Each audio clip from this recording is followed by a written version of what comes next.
성도 여러분, 이 시간 말씀으로 우리 가운데 와 계시는 주님을 만나고 주님의 음성을 듣고 또 주님의 인도하심을 받는 복된 시간이 되시기를 축복합니다. 우리 앞뒤 양옆에 있는 분들과 인사 나누겠습니다. 축복합니다. 당신은 사랑받는 주님의 일꾼입니다. 축복합니다. 당신은 사랑받는 주님의 일꾼입니다.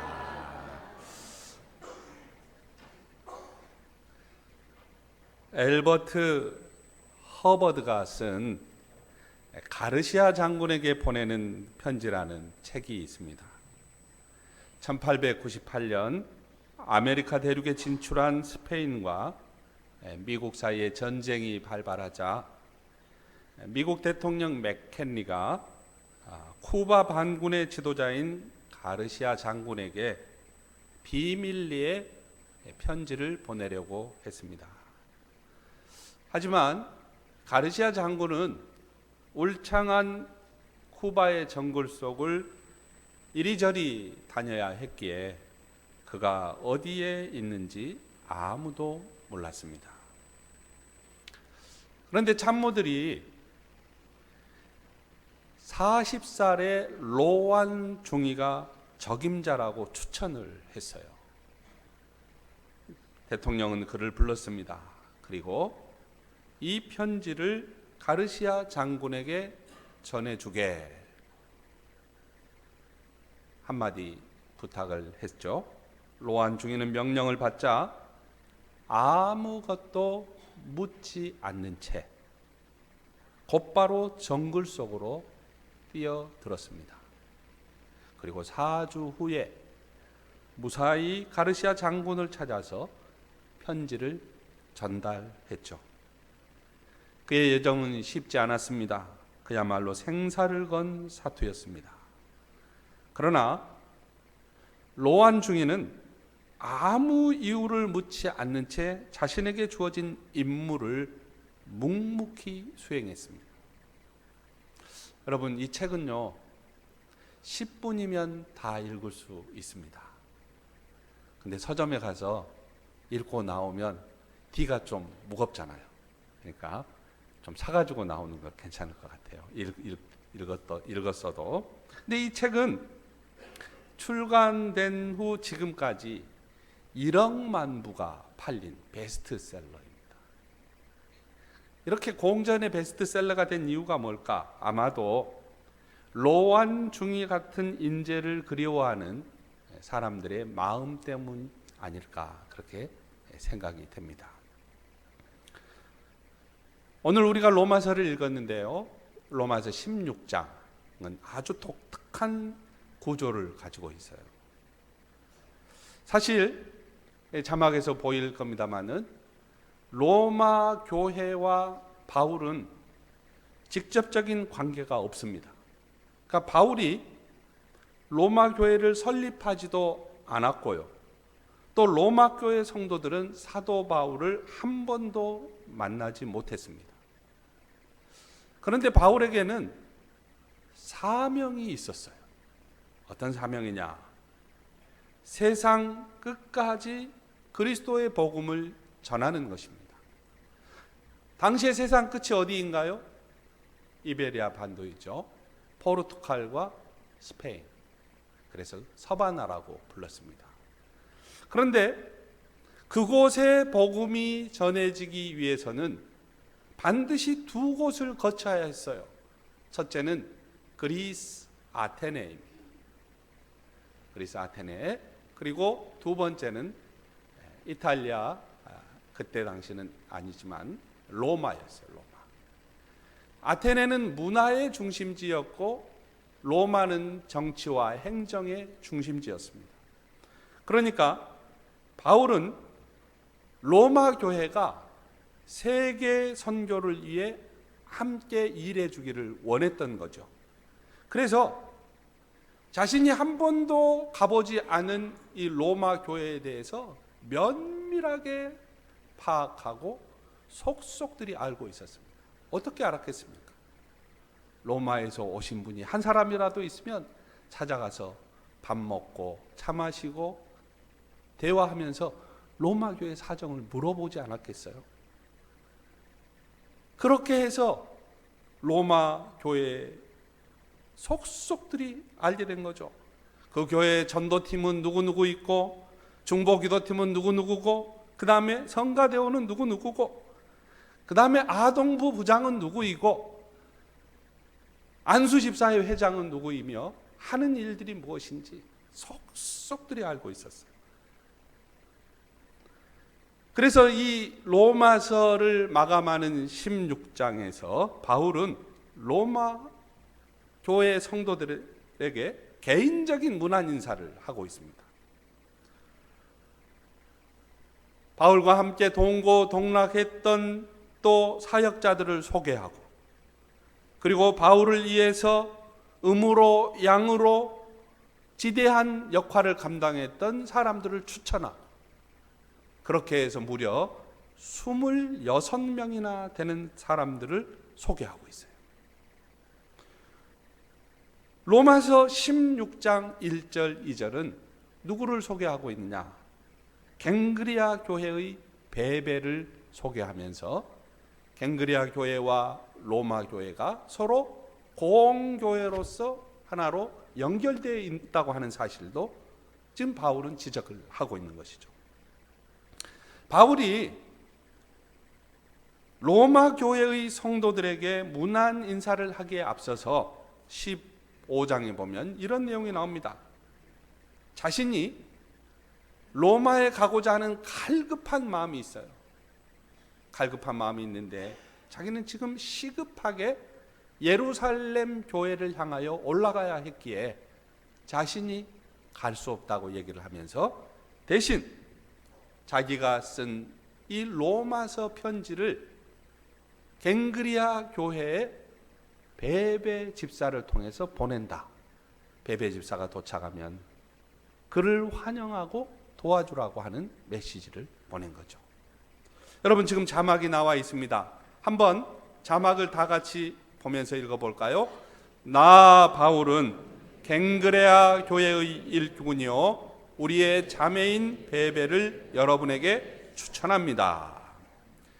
여기서 이 빨간 글로 표시된 갱그레아 교회의 일꾼 그리고 우리의 자매, 이 두 부분이 좀 중요해요. 다음 지도를 한번 보겠는데요. 자, 지도를 보면요, 지금 팔레스타인이 있고 지중해가 이렇게 펼쳐져 있고, 그리고 왼쪽 제일 끝부분에 아랫부분이 어디냐 그러면 이렇게 되어 있는 데가 고린도와 갱그레아예요. 다음 그림 한번 볼까요? 이건 사진이고요. 다음 그림은 지도입니다. 지도인데 여기는 이제 가운데 부분이죠. 가운데 부분 이렇게 나와 있는 데가 이제 그리스 아가야 지역이고, 고린도가 있고 또 갱그레아가 있는데 이렇게 가지고는 또 잘 안 보이잖아요. 더 구체적으로 다음 그림을 한번 볼까요? 네, 여기 보면 동그라미가 쳐진 데가 갱그레아인데 갱그레아 위가 고린도예요. 고린도.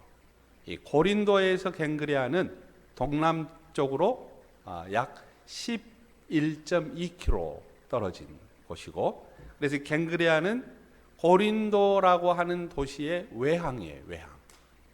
실제로 고린도에서 이루어지는 여러 가지 해상 상업이 갱그리아를 통해서 이렇게 연결되었던 곳이죠. 이 갱그리아는 굉장히 소도시이기는 했는데 상업 활동이 활발했고, 또 여기에 그 우상 숭배도 좀 심했던 곳입니다. 그런데 바울이 2차 전도 여행을 통해서 고린도에 교회가 세워졌고, 그리고 이 고린도 교회 사람들이 전도를 하기 시작했습니다. 전도를 해서 약 11km 떨어진 남쪽 지역, 이 갱그리아 지역에 교회를 개척한 거예요.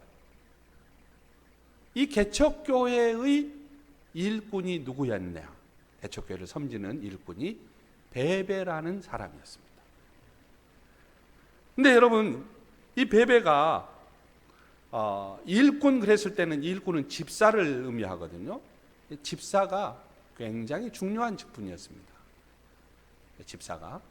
근데 당시에는 여성들에게 집사의 직분을 쉽게 주지 않았는데 이 갱그레아 교회의 일꾼 베베가 집사였던 것이죠. 그러니까 그가 담당하는, 그가 어떤 자세로 교회를 섬겼는지 알 수가 있는 거죠. 근데 이 베베를 바울은 뭐라고 이야기했느냐? 우리 자매라고 이야기했어요. 우리 자매라는 말은 교회의 모든 성도들이 그를 자매로, 우리 자매로 여기면서 이 베베가 교회의 필요를 감당하고 있었다는 말이에요. 베베라는 이름의 뜻은요, 영어로 하면 다이아나입니다.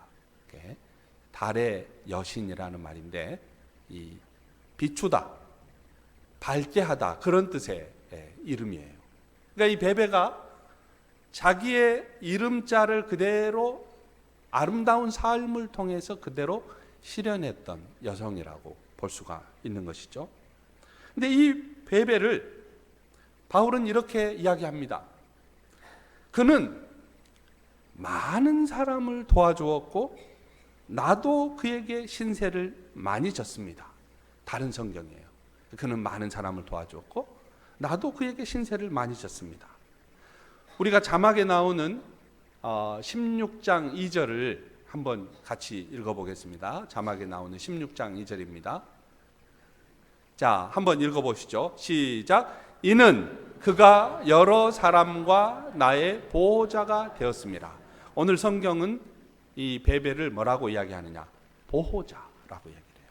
제가 영어 성경을 몇 권을 쭉 살펴보니까 존경받는 지도자라고 나온 대목이 하나 있고요.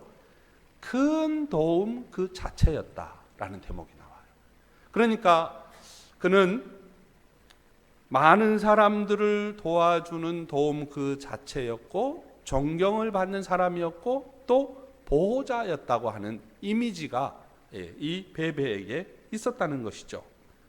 경제력이 취약한 성도들의 방패가 되어주었습니다.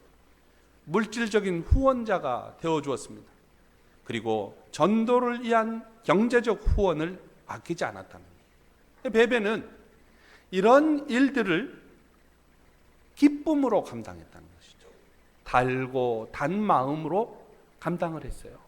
이것이 기쁨이었습니다. 여러분, 오늘 주보 속지에 보면은 우리가 대림절 기간에 행했던 5,000원 산타에 대한 행복한 고백들이 소개되어 있습니다.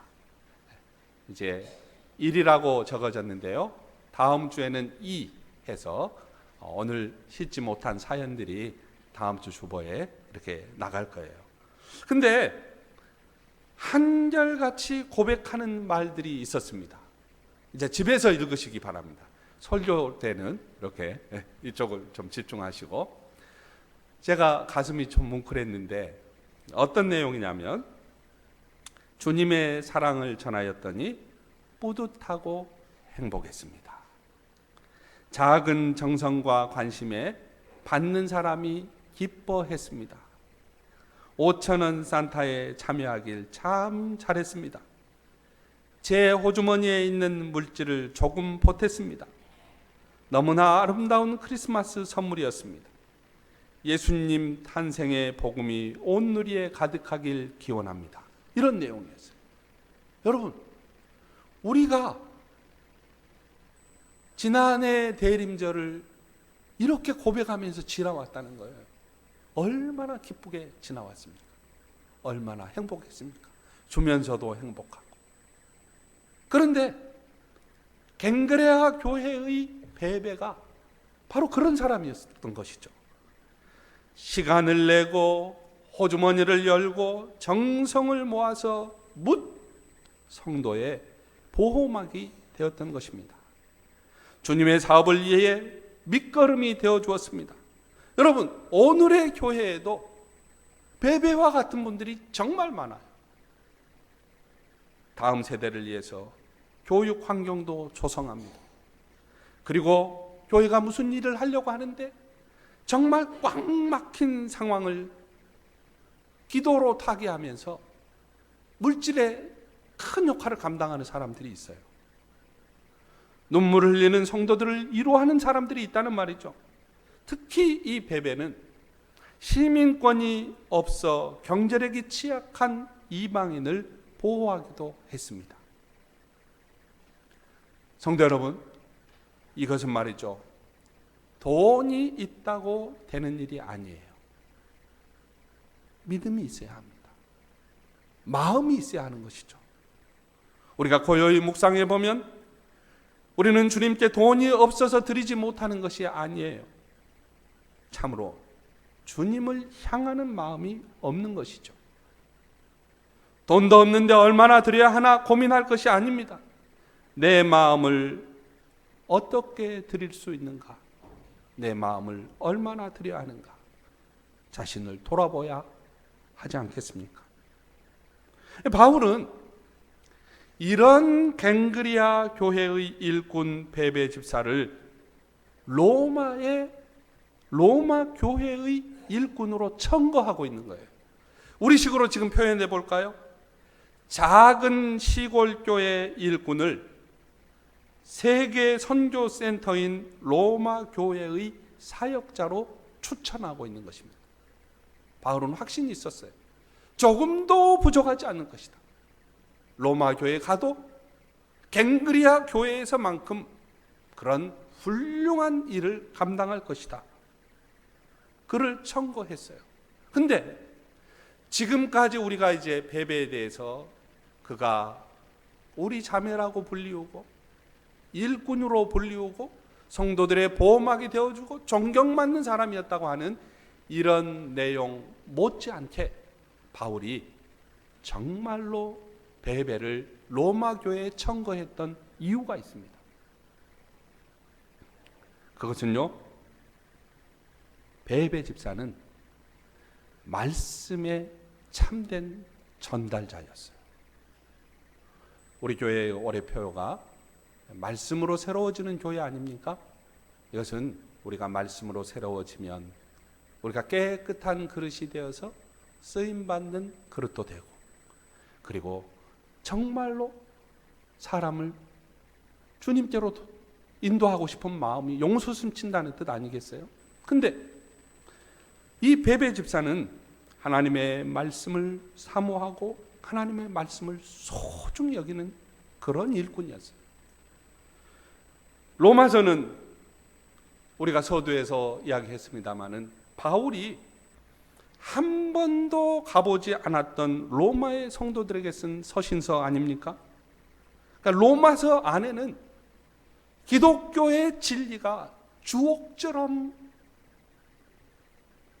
담겨 있어요.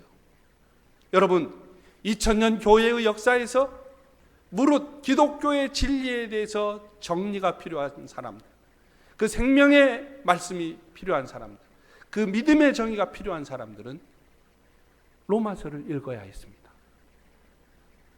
교회사 2000년 동안에 수없이 많은 신학자들이 오고 갔지만 그 신학자들이 참고했던 텍스트가 뭐였냐?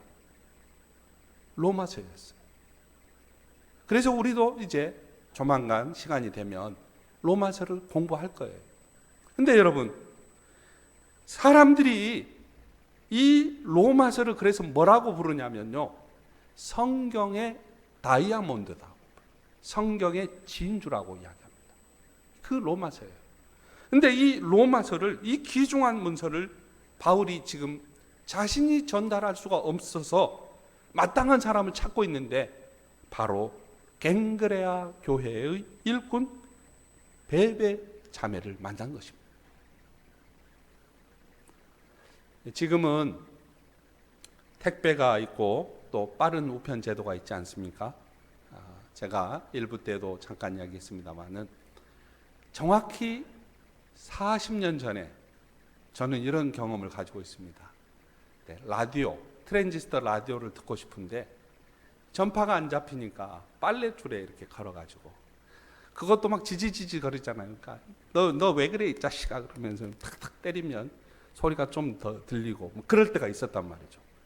50년, 40년, 50년 전에 우리는 이 핸드폰하고는 전혀 상관없는 그런 전파를 들으려고 했던 그런 시대에 살았는데, 통신이 발달하지 않는 2000년 전에 이 로마서를 갱그리아 지역에서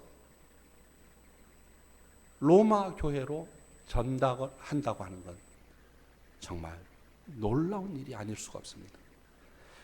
인류 역사상 가장 중요한 편지를 가슴에 품고 고린도의 외향 갱그리아에서 로마까지 가야 하는 거예요.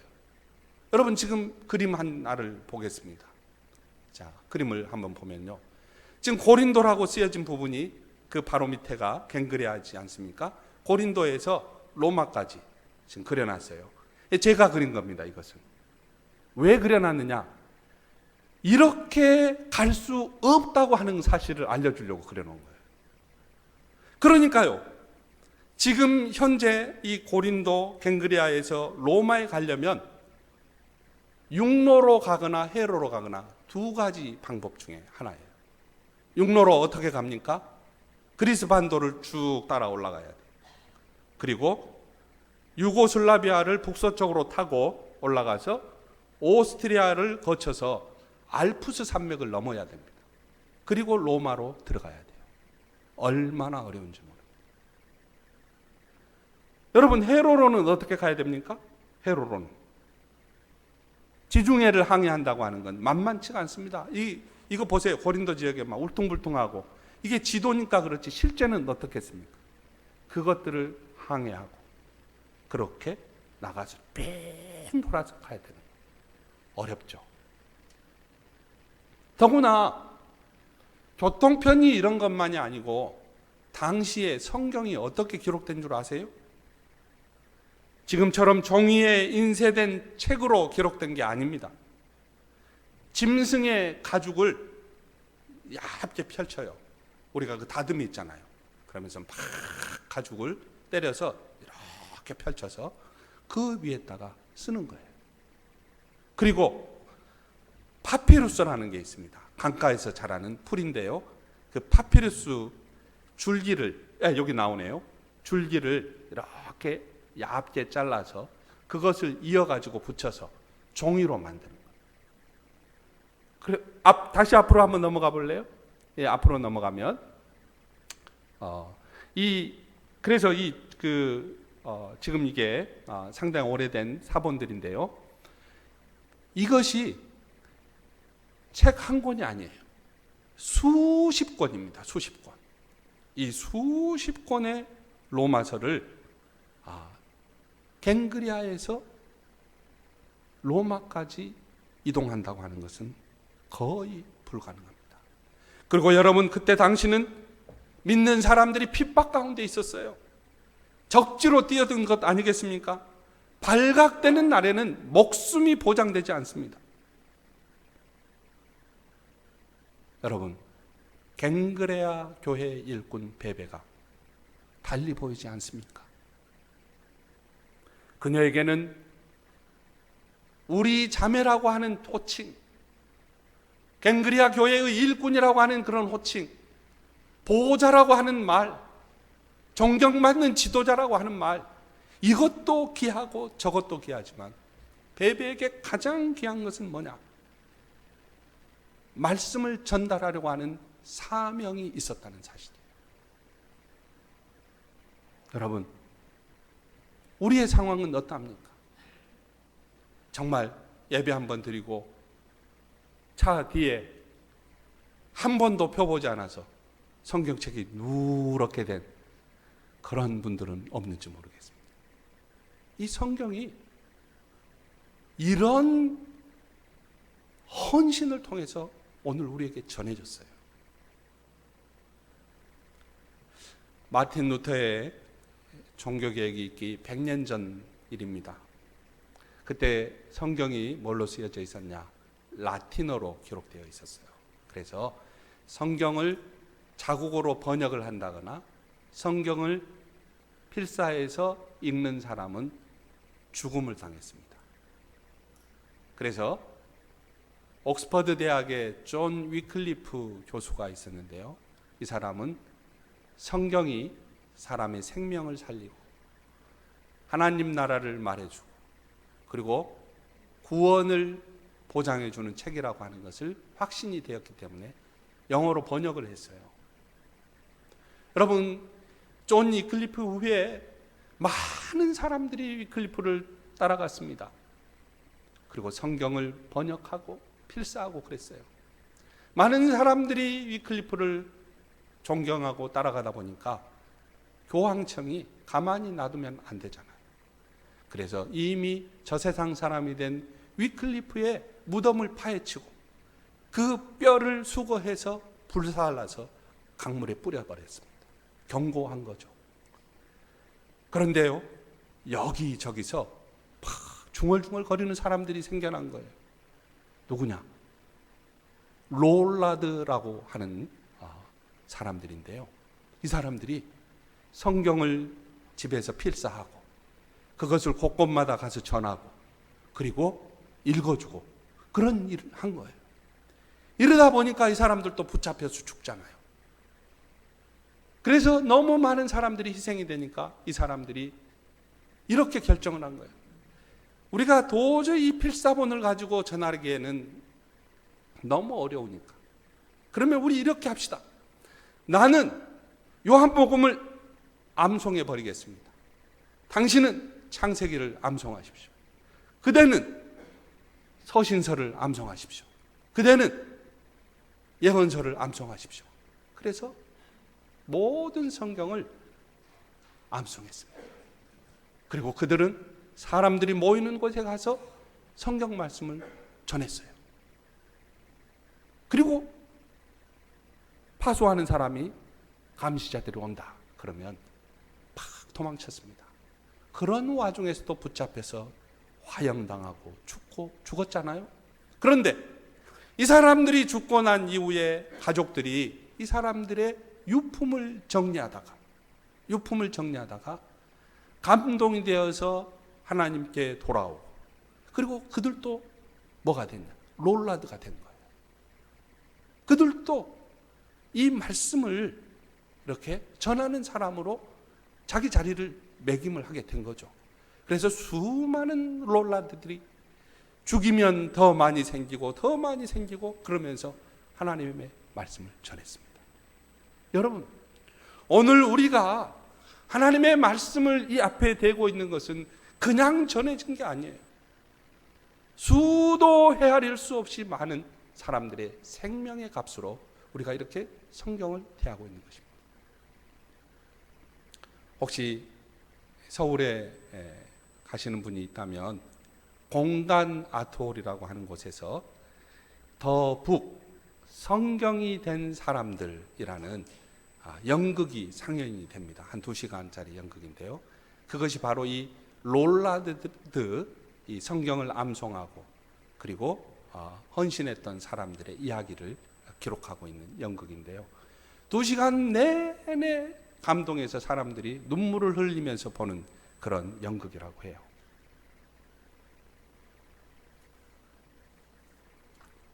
성경을 쓰고 전파했던 이 사람들, 이들은 곧 베베 집사의 헌신을 이어받는 사람들 아니겠습니까? 여러분 자녀들에게, 여러분 배우자에게, 여러분 친척들에게, 여러분 지인들에게 말씀의 전달자가 되시기를 축복합니다. 역사에 살았던 이 많은 사람들은 그렇게 해서 자기 스스로가 성경이 된 사람들이에요. 오늘 베베도 바로 그런 사람들이고 그런 사람의 첫 번째 사람이라고 말할 수가 있을 것입니다. 이 시간 여러분에게 하나님께서 여러분에게 질문하실지 모릅니다. 사랑하는 아들아, 사랑하는 딸아, 갱그리아 교회의 일꾼 베베가 너에게는 어떻게 다가오는가? 이야기해 볼 수 있겠니? 여러분 뭐라고 대답하시겠습니까? 베베는 훌륭한 일꾼이었어요. 그는 하나님의 교회의 신실한 봉사자였습니다.